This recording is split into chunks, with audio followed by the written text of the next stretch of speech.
杂阿含30经。我是这样听说的。有一次，佛陀住在王舍城的迦兰陀竹园里，那时尊者舍利弗正在耆蛇绝山中。有一个名叫舒吕那的长者之子，每天都来到耆蛇绝山拜访尊者舍利弗。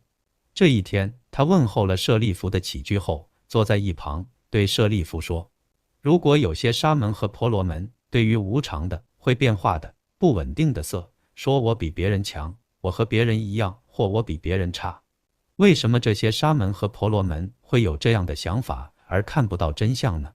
同样，如果有沙门和婆罗门对于无常的、会变化的、不稳定的受、想、行和事，说我比别人强，我和别人一样，或我比别人差，为什么他们会有这样的想法而看不到真相呢？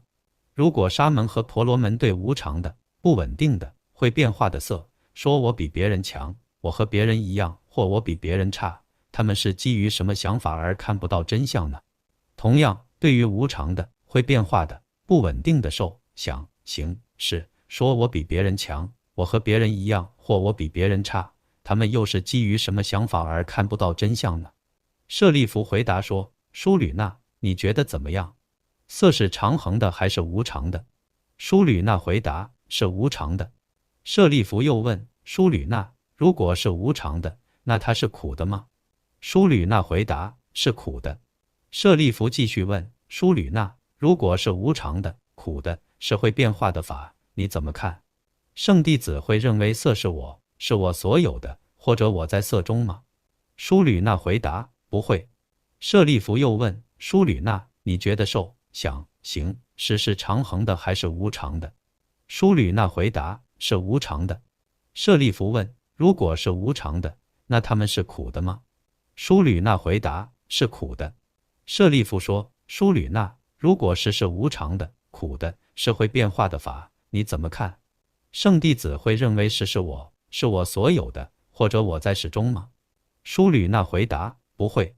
舍利弗接着说：舒吕那，你应该明白，无论是过去、未来还是现在的色，无论是内在的还是外在的，无论是粗糙的还是细微的，无论是美好的还是丑陋的，无论是远的还是近的，所有这些色都不是我，不属于我，也不在我之中，这就是如实之见。